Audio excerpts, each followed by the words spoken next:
का 20वां दिन है। पिछला 20 दिन से उपवास प्रार्थना चल रहे चर्च में। 20 दिन के अंदर में आप में से बहुत लोग हैं, आपका व्यक्तिगत जीवन में ब्रेक थ्रू देखा। ऐसे कितना लोग हैं? क्या बोलिए हालेलुया। तो मैं विश्वास करते हैं अगला 20 दिन जो आगे हैं, प्रभु आप सबको और बहुतायत का आशीष देंगे और अनुग्रह करेंगे। और मैं विश्वास करते हैं भजन संगीता 107 और उसकी 28वां पद पढ़ेंगे। 107 की 28वां पद में लिखा है, तब वे संकट में यहोवा की दुहाई देते हैं और वह उनको सकेदी से निकालता। Praise the Lord. Amen. They cried out to the Lord in their trouble. परेशानी, मुसीबत, दिक्कत आ जाते हैं तो क्या करते हैं? रोना शुरू कर लेते हैं। आंसू आंख से तब तक नहीं निकलते हैं जब तक थोड़ा परेशानी नहीं आते हैं। तो इसलिए मसीह जीवन में हम लोग जानते हैं क्रूस की जीवन है। क्रूस, यीशु मसीह ने बोला कोई मेरे पीछे आना चाहते हैं, मेरा चेला बनना चाहते हैं, मेरा भक्त बनना चाहते हैं, अब क्या करना है? अपना क्रूस को उठा करके मेरे पीछे होना है। यीशु मसीह का क्रूस नहीं, यीशु मसीह का क्रूस यीशु उठाया हम सबके लिए, कैलवरी पर हमें हमारे लिए जान दे दिया। अभी आपको अपना क्रूस को उठाना है। गलती से लोग गुड फ्राइडे का दिन में फिलिपियंस जैसे जगह में बड़का सा क्रूस कंधा में ले जाते हैं और इसके बाद लोग को बोलते हैं हम लोग को क्रूस पर चढ़ाओ। कुछ लोग ऐसे करते हैं। प्रभु ने ऐसे नहीं बोला है। प्रभु ने बोला है कि प्रतिदिन का आपकी जीवन की चुनौती एक क्रूस है। ऐसा कोई व्यक्ति नहीं होगा इधर, किसी को कोई ट्रबल नहीं है, कोई चुनौती नहीं। जितना भी आप देखेंगे व्यक्ति, आप सोचेंगे इनकी जीवन में हो सकते कोई समस्या ही नहीं, पर आपको विश्वास करना है वैसा कोई व्यक्ति नहीं है जिनकी जीवन में क्रूस नहीं है। सबका जीवन में अपनी अपनी परेशानियां हैं, पर उस परेशानी के बीच में परमेश्वर चाहते हैं कि हम और किसी की ओर नहीं देखें, हम परमेश्वर की ओर देखें। बोले हालेलुया। हालेलुया। मेरी आज की संदेश की हेडिंग है प्रेयर एंड ट्रांसफॉर्मेशन। हम प्रार्थना करेंगे जीवन में, प्रार्थना करते समय परमेश्वर स्वयं हमारी अंदर में बदलाव लाएंगे। हम जानते सोने का पहले हम लोग प्रार्थना करते हैं, खाने का पहले हम प्रार्थना करते हैं। एक आदमी ने एक किताब पढ़ा, उस किताब का टाइटल था एवरी मोमेंट होली। हर वक्त पवित्र वक्त है, हर समय। तो आदमी ने बोला कि ना केवल हम सोने का पहले या खाने का पहले में हर वक्त यदि हम निकल रहे हैं घर की ओर, बाहर की ओर, हम प्रेयर करके निकलते हैं। यदि हम कुछ भी काम करते हैं, खेलने के लिए जाते हैं, पढ़ने के लिए बैठते हैं। नेपाल में हम लोग जाते थे बहुत पहले, बहुत जाते थे, हर सप्ताह जाते थे। कम से कम 2 सप्ताह में एक बार जाना ही था। इधर का शुक्रवार की प्रेयर के बाद में चले जाते थे नेपाल में। और नेपाल में शनिवार को है उधर की चर्च, शनिवार का चर्च उधर करके शनिवार रात में निकलते थे, फिर संडे सुबह इधर आ जाते थे। उधर यदि चाय बिस्कुट हर घर में देते हैं, छोटा सा कप में है, और 2 बिस्कुट भी क्यों ना। बहुत अच्छे लोग हैं नेपाल के लोग। हॉस्पिटैलिटी में बच्चे लोग भी, जैसे विभिन्न पास्टर बोला, दीदी का घर में हम लोग गया, थोड़ा लेट हो गए थे हम लोग, उधर से घूमते घूमते बहुत लेट से पहुंचा। बच्चे लोग आया, प्रार्थना करेंगे बोला, गीत भी गाया, प्रार्थना, फिर वजन से भी हम कुछ बात को। बच्चे लोग प्रार्थना के लिए, ये दोनों जो है विशाल के दोनों बेटे लोग, जैसे ही बोला प्रार्थना करेंगे, आंख बंद किया, आखिरी तक एक बार भी आंख नहीं खोला। हम लोग सब नोटिस किया है ना, कितना आनंद किया। नेपाल में अब नेपाली घर में आप पहुंचेगा तो छोटा बच्चे लोग पहले आकर के एकदम पूरा सिर को झुका करके जय मसीह बोलेगा। बड़े लोग भी आकर करेंगे। यदि आपको चाय देगा, नेपाल में यदि कोई भी जाएंगे बिना प्रेयर किए हुए आप चाय को पिएगा, बिस्कुट को खाएगा, उनके लिए ऑफेंड होगा, वो बहुत दुखी मानेगा कि कैसा पास्टर है इधर आकर के बिना छोटा सा प्रेयर करके जो है चाय को नहीं पिए। मैंने बहुत अच्छा चीज नेपाल से सीखा है। मैं प्रभु को धन्यवाद देते हैं। उस आदमी ने बोला कि मैं सब कुछ का पहले, खेत में जो जाते हैं किसान सुबह तड़के उठकर भागना नहीं, वचन में लिखा है आज की भजन संगीता में भी, जब तक यहोवा घर को नहीं बनाते हैं, जब तक यहोवा शहर की रक्षा नहीं करते हैं, पहरेदार के जागना व्यर्थ है। प्यारों, खेत में भी तड़के उठना, विश्राम का रोटी खाना, बहुत विलंब से सोना, सब तुम्हारे लिए व्यर्थ होगा। परमेश्वर के बिना आपकी जीवन का कुछ भी कम व्यर्थ होगा। इसलिए खेती किसान लोग भी सुनिएगा, सुबह उठ करके सबसे पहले परिवार का सारे लोग बैठ करके प्रेयर करके ही निकलना है खेती की ओर, ठीक है। यदि सब लोग सो रहे, आपको पहले निकलना है, कोई बात नहीं है, आप उठ गया, प्रेयर करके ही निकलना है। बोले हालेलुया।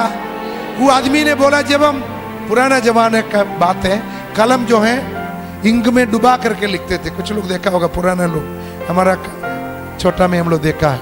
वो बोला हम कलम लेकर के इंक में जो है डुबाने से पहले में प्रेयर करके ही डुबाते हैं, फिर हम लिखते हैं। तो इसलिए हर बात की पहले आप प्रार्थना कीजिए। When you start praying, इसी मेरा हेडिंग था, प्रार्थना और ट्रांसफॉर्मेशन, है ना। यदि हम प्रार्थना के साथ अपनी जीवन को करेंगे, मैं उसका जो है ट्रांसफॉर्मेशन का हिंदी का 2-3 जो है ट्रांसलेशन देखा है। इसका अर्थ है ये परिवर्तन। मेरा पीछे बोलिए परिवर्तन। हमें क्या करना है? प्रभु से बोलना है प्रार्थना में। ठीक है, हम खेती के लिए जा रहे हैं, पहले हमें यही प्रार्थना करके जाना है, प्रभु आपको धन्यवाद, मुझे धोइए। मैंने कई बार इस उदाहरण बताया, जिस मालिकिनी ने अपने घर में काम करने वाला एक लड़की को प्रभु में लाया। मालिकिनी एक स्वप्न देखा, स्वप्न में मालिकिनी स्वर्ग चला गया, स्वर्गदूत उनको पूरा दिखा रहे स्वर्ग का। हम लोग सब जानते हैं, जोएल भी इस बात के विषय में बताया, यीशु मसीह ने हमारे लिए जगह तैयार कर दी। मालिकिनी पैसा वाली, और उसने आगे बढ़ाया, स्वर्गदूत उनको लेके गया, एक एक घर को दिखाया, बोला ये आपका चर्च का भलाना व्यक्ति का घर है, बहुत सुंदर घर, और दिखाते गया एक ब्यूटीफुल घर, बहुत ही सुंदर। पूछा ये किसका है? बोला वो आपका घर में जो काम करती है उसका घर है। वो बोला कि हम ही उसको प्रभु में लाया, और उसका प्रार्थना में सुनते थे। वो जब झाड़ू देते हैं उस समय वो प्रार्थना करते, प्रभु जी जैसे मैं झाड़ू देता हूँ घर का, इसी प्रकार मेरे अंदर को भी प्रभु जी आप शुद्ध कीजिए। बर्तन जब साफ करते थे उस समय वो प्रार्थना करके ही करती थी, जैसे इस बर्तन जो है हम धोते हैं, इसी प्रकार मेरा हृदय को भी धोइए। कपड़ा धोते समय हर समय वो प्रार्थना यही करते थे। उसने बोला मैंने उसको सिखाया, और उसने प्रार्थना का जीवन जी रहे हैं, उसका घर इतना अच्छा होगा तो मेरा घर इससे भी बहुत अच्छा होगा। आगे बढ़ाए तो देखा है कि अधूरा पड़ा हुआ एक मकान। पूछा ये किसका है? बोला ये आपका है। आप प्रभु में आया, अच्छी बात है, नींव डाला, घर बनना शुरू किया। शुरू में आपने प्रभु का विषय में किसी को कहते थे, अच्छा काम किया, आपके घर में जो काम करती है वो भी प्रभु में आए, उतना तक आपने किया। इसके बाद प्रभु के विषय में आप बोलना छोड़ दिया है, अभी आपका घर वैसे ही पड़ा है। वो मालिकनी को जब नींद खुला, उसको बहुत दुख आया दिल में। बोला हम जिसको प्रभु में लाया, जो मेरा काम घर में काम करती है, उसका घर इतना सुंदर, और हम जो हैं उनको लाया प्रभु में, मगर मेरा घर अभी आधा अधूरा पड़ा है, ताकि हमको अभी बाकी समय जो भी है, मैंने आजकल कई लोग को बताना शुरू किया। मेरा बिहार में अभी 32 कंप्लीट हुआ, 33 इयर्स। उससे पहले भी हम 2 साल थे, तो कितना हो गया तब? 35 साल करीब 35वां साल चल रहे। तो और 15 साल में सोच रहे हैं जो हम करके आ रहे हैं तो उससे ऐड करके कुछ करेंगे, ताकि कुछ लोगों में, कुछ बच्चे लोग को तैयार करें, कुछ बड़े लोग को तैयार करें। अनदर 15 इयर्स, तो 50 साल हो जाएंगे मेरे लिए बिहार में, संतुष्ट हो जाएंगे यदि यीशु मसीह ने 12 लोग को मजबूती को में तैयार किया। फिर इसके बाद उनका पास 70 लोग भी था, 72, फिर 120। तो मैं चाहते कि 12 लोग को, हमको लगता है मैं सॉलिड लोग को तैयार किया है। आप प्रेयर कीजिएगा कि प्रभु आपको ट्रांसफॉर्म करें, परिवर्तन करें। Praise the Lord. एक अर्थ है परिवर्तन, दूसरा अर्थ है रूपांतर। रूपांतर, बदलना। में विश्वास करते हैं कि मॉडिफिकेशन इंग्लिश में लिखा है। में विश्वास करते हैं आज की मेरा इस संदेश के बाद, जो बाद में भी सुनेंगे यूट्यूब में, मैं प्रचार करते समय आपके लिए प्रेयर भी करता हूं। आप लोग भी जो सुन रहे, मेरे लिए भी प्रार्थना करें कि हमारा जीवन एक प्रार्थना का जीवन हो, और उस प्रार्थना का जीवन में हम सबकी जीवन में, मैं आपके लिए प्रार्थना करता हूं, आप मेरे लिए भी प्रार्थना करें। हम लोग एक परिवर्तित लोग हो जाएं, एक परिवर्तित लोग हो जाएं। उसके लिए प्रभु हमें सहायता करे। इसमें क्या लिखा है? तब वे संकट में यहोवा से प्रार्थना किया, दुआई दिया, तो परमेश्वर ने उनको हर प्रकार की परेशानी से, ट्रबल से उनको छुड़ाया है। Praise the Lord. जो आज हमसे सुनते हैं, यदि दिल से आप विश्वास का प्रार्थना करेंगे, प्रभु आपका प्रार्थना को सुनेंगे। बोले हालेलुया। हम लोग सब जानते हैं बर्लिन वॉल के विषय में। 1982 में एक पास्टर साहब ने सोमवार का रोज अपनी चर्च में एक छोटा सा प्रार्थना शुरू किया जर्मनी के लिए। उस समय तक जर्मनी 2 भाग में बांटा गया था। मैं थोड़ा सा आज उसका इतिहास पढ़ रहे थे। वर्ल्ड वॉर सेकंड के बाद में बहुत समस्या जर्मनी में आया। इसके बाद कोल्ड वॉर आया। जर्मनी 2 भाग में बांटा गया, ईस्ट जर्मनी, वेस्ट जर्मनी, आप लोग सब जानते हैं। इसके बाद ऐसा एक वॉल 13 फीट लंबा जो है ऊंचा वॉल, 150 किलोमीटर दूर में वॉल, इधर का लोग उधर नहीं जा सकते हैं। हम लोग कभी कभी इधर बांग्लादेश बॉर्डर में जाते, एक नदी है, नदी के उस पार में बांग्लादेश, इस पार में इंडिया। उधर जाते तो बहुत अच्छा, बीएसएफ का लोग बहुत पूछताछ करते, मगर उधर जाते कभी कभी कुछ विश्वासी लोग उधर है, वो लोग को मिलने के लिए।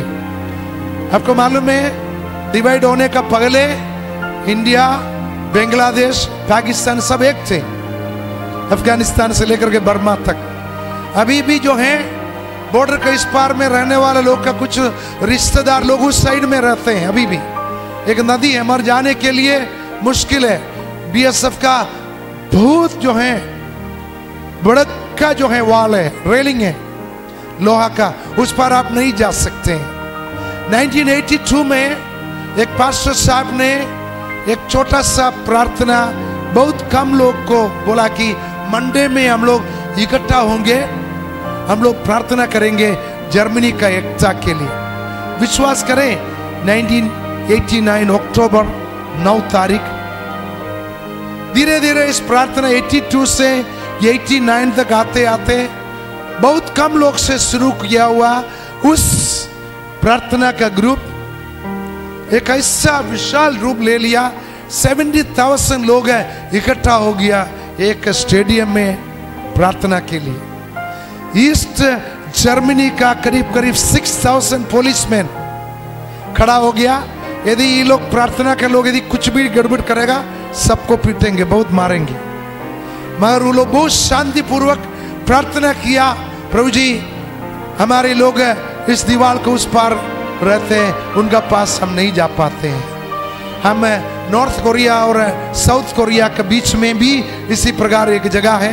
हम लोग एक बार कोरिया गया, साउथ कोरिया, हम लोग उस नॉर्थ कोरिया के बॉर्डर में जाकर के प्रार्थना किया नॉर्थ कोरिया के लिए। बोले हालेलुया। अभी भी नॉर्थ कोरिया बहुत गरीबता में है, साउथ कोरिया बहुत ही प्रोग्रेस में, बहुत डेवलप्ड कंट्री है। 9 अक्टूबर 1989, 82 से लेकर के 89 तक वो लोग प्रार्थना किया। प्रार्थना के ग्रुप को प्रभु ने इतना बढ़ाया, 70,000 70,000 लोग हैं, शांतिपूर्वक प्रार्थना किया। और पुलिस उसको पीटने के लिए तैयार, हमारे लोग कोई भी गलती नहीं किया, शांतिपूर्वक ही प्रार्थना किया प्रभु से, प्रभु सहायता कीजिए ताकि हमारा इस बर्लिन वॉल टूट जाए, जो असंभव था। 1 महीना के बाद में परमेश्वर ने ये लोग को प्रार्थना सुना, बर्लिन वॉल टूट गया। बोले हालेलुया। अभी ईस्ट जर्मनी, वेस्ट जर्मनी बच्चे लोग सुनता भी नहीं होगा, हम लोग को छोटा में हम लोग सुनते थे, और एक ही जर्मनी है। बोले हालेलुया। हम विश्वास करते हैं यदि हम प्रार्थना करेंगे हमारे जीवन में, यदि आप और हम प्रभु से प्रार्थना करेंगे, जो भी असंभव बात आप और हम देखते हैं उसको प्रभु संभव करेंगे। हालेलुया। हमारे बिहार के अंदर में भी बहुत से दीवार हैं, हम एक्सप्लेन नहीं करना चाहते, आत्मिक लोग उस बात को समझ रहे हैं। हमें और शक्ति से प्रार्थना करना, और अधिक से अधिक लोग इकट्ठा होकर के प्रार्थना करना है ताकि दीवार टूट जाए, अंधकार का शक्ति टूट जाए, हजारों लाखों का संख्या में लोग सच्चा और जीवित परमेश्वर को जाने। बोले हालेलुया। प्रार्थना को छोड़ना नहीं है। एक अफ्रीकन देश है टोगो, मैं आज एक आर्टिकल में पढ़ रहे थे, उनका उधर पानी नहीं था, कुआं खोदना शुरू किया, वो लोग बहुत डिसअपॉइंटेड हो गया, बहुत निराशा हो गया, बहुत निराशा हो गया। मगर परमेश्वर ने वायदा किए थे, उसी अध्याय 107 का उसकी 35वां पद पढ़ लीजिएगा, 35 पद।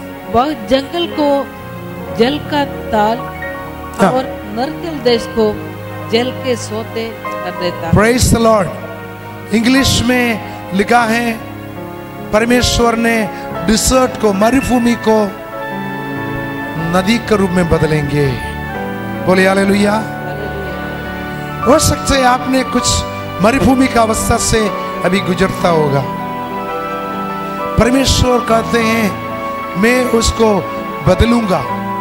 36 और 37 भी पढ़ लीजिएगा। और वहाँ बहुत भूखों को बसाता है कि वे बसने के लिए नगर तैयार करें, और आगे, और खेती करें, और दाख की बारियां लगाए, और भांति भांति के फल उजाले। मैं विश्वास करते हैं यदि आप प्रार्थना करेंगे, विश्वास करेंगे, परमेश्वर ने मरुभूमि को बदल करके जल का ताल बनाएंगे, पुल बनाएंगे, पक्कर बनाएंगे।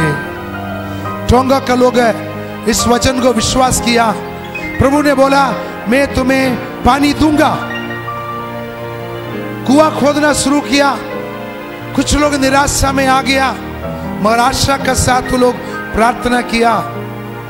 14 महीना का इंतजार और प्रार्थना के बाद में इतना पानी उस मरुभूमि में, उस अफ्रीका का टोंगा के लोग को परमेश्वर ने दिया, उनकी अंदर में इस वचन पूरा हुआ है। हालेलुया।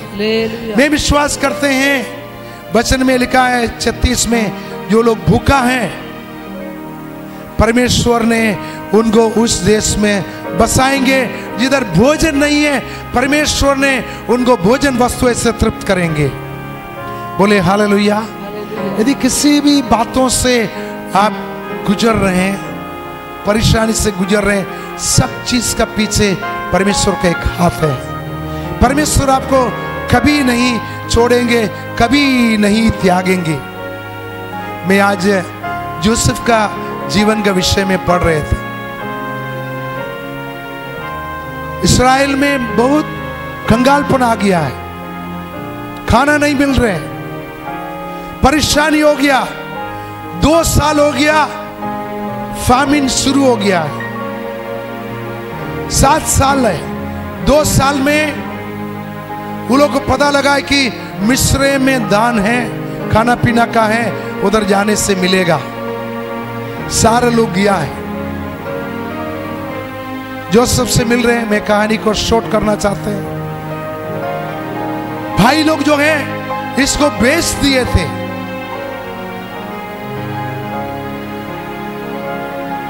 जोसेफ ने बोल रहे उधर, बहुत अच्छा लगा, तुम लोग मेरे लिए बुराई सोचा, मगर उस बुराई को परमेश्वर ने अच्छाई में बदला। तूने बुराई सोचा मेरे लिए, परमेश्वर ने ही तुम लोग के द्वारा पहले मुझको इजिप्ट में, मिस्र में भेजा है।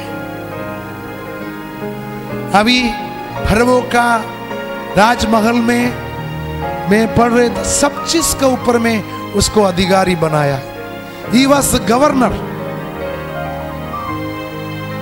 सारा अधिकार उसको दिया गया है। प्यारो, कभी कभी कोई व्यक्ति आपके लिए बुराई सोच करके आपका जीवन में करेंगे, मगर उस परिस्थिति भी उनका जीवन में भी, जोसेफ उनका भाई लोग को बोल रहे हैं, तुम लोग क्या समझते हैं 2 साल में तुम लोग इतना परेशान, और 5 साल कैसे बीतते? प्रभु ने मुझे भेजा है, आपके लिए भेजा है। पहले आप मेरे लिए बुरा सोचा। यदि आपके लिए कोई बुरा सोचेंगे, यदि कोई व्यक्ति है, जोसेफ का साथ यदि आप रहते हैं, भाई लोग मिल करके उसको बेचा है, उसको सूखी हुई कुआं में पहले डाल दिया, इसके बाद बेचा, कितना अन्याय किया।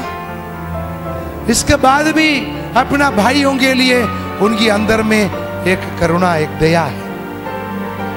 वचन में भी लिखा है, बदला हमें नहीं लेना है, परमेश्वर के लिए अवसर देना। मैं विश्वास करते हैं हमारी लोग आज जो हैं, हमसे जो सुनते हैं, परिवर्तन का मतलब यही है कि मन का परिवर्तन। वही तो हम लोग शुक्रवार में बताया गया, यिर्मयाह 17 अध्याय का 8-9 पद से अभी पढ़ना नहीं है। मन का विषय में बताया गया, दिल सब बुराइयों का जड़ है। It is like a deep water, English में लिखा है, गहरा पानी का समान है, कौन उसको समझ सकते हैं। हम लोग मरकुस में 7:21 में हम लोग पढ़ा था कि 20-18 सब में लिखा है, जो मनुष्य के अंदर चले जाते उससे मनुष्य अशुद्ध नहीं होते हैं, जो दिल से, हृदय से जो निकलते हैं बहुत सारी अगुण, उससे मनुष्य अशुद्ध होते हैं। गलाती 5:19 से लेकर के हम लोग पढ़ते हैं। इफिसियों की किताब 2 अध्याय में पढ़ते, कोलोसी 3 में पढ़ते। इस सब जगह में हम लोग एक ही बात को देखते हैं कि हमारी हृदय, हमारी दिल सबसे अधिक धोखा देने वाला है। तो इसलिए आज से प्रेयर कीजिए, प्रभु हमें एक परिवर्तन का, परिवर्तित आत्मा प्रभु हमें दे देंगे। Hallelujah, hallelujah.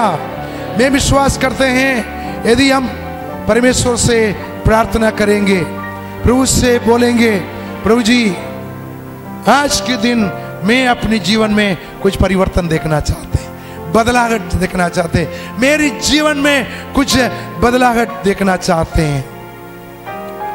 यदि आप ऐसे प्रार्थना करेंगे, यदि वैसे प्रार्थना आप करेंगे, जरूर आपकी एक्शन में परिवर्तन आ जाएंगे। यदि आपकी एक्शन में, आपकी प्रतिदिन की जीवन की काम में यदि परिवर्तन नहीं आया, इसका मतलब प्रभु आपका प्रार्थना नहीं सुना है।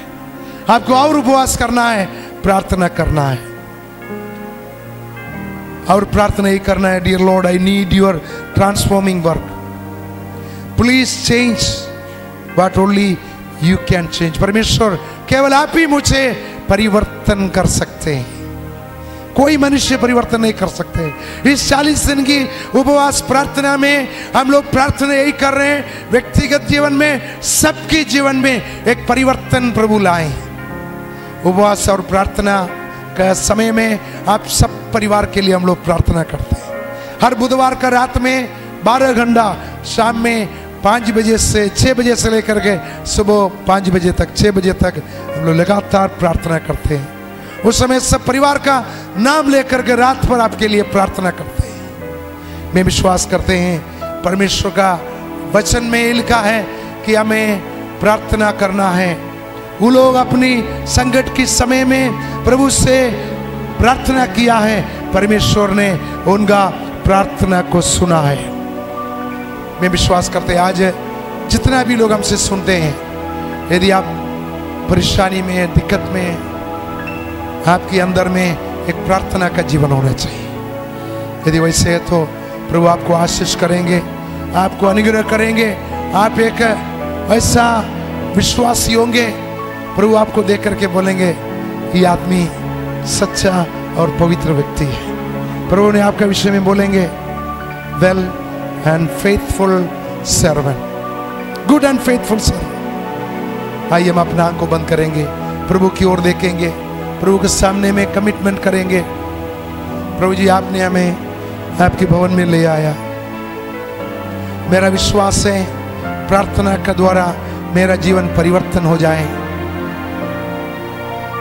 मैं एक परिवर्तित व्यक्ति होना चाहते हैं। हर बातों का पहले में प्रार्थना करना चाहते हैं ताकि मेरे अंदर में एक परिवर्तन, एक बदलाव आने पाए। धन्यवाद यीशु, धन्यवाद यीशु। हम एक रूपांतरित व्यक्ति होना चाहते हैं प्रभु जी। एक बदलाव का जीवन, एक परिवर्तित जीवन में हम जीना चाहते हैं। आप मुझे सहायता कीजिए प्रभु जी, सहायता कीजिए परमेश्वर। आज के दिन के लिए आपके हाथ में हम समर्पण करते हैं। हम अपना कष्ट और क्लेश के समय में जिस परिस्थिति से हम अभी गुजर रहे प्रभु जी, इस परिस्थिति में आप मुझे, हमारे जीवन में एक परिवर्तन आप देना चाहते हैं। हम एक परिवर्तित व्यक्ति होकर के परमेश्वर का महिमा को देखना चाहते। आप में मदद कीजिए। मेरे अंदर में जो भी कमियां है प्रभु जी, हमें क्षमा कीजिए, हमें क्षमा कीजिए। मैं आपके लिए एक पवित्र व्यक्ति बन करके जीना चाहता हूं। हमें अनुग्रह करें, हमें आशीष करें। जो हमसे जो सुनते हैं प्रभु जी ऑनलाइन के द्वारा, उन्हें भी आशीष करें। उनका परिवार के लिए, बाल बच्चों के लिए, उनका जीवन का निराशा को इस समय दूर करें, परेशानी को दूर करें। एक परिवर्तित व्यक्ति होकर के जीने के लिए प्रभु जी आपने सहायता कीजिए। हर बात के लिए धन्यवाद, यीशु के नाम से आमीन।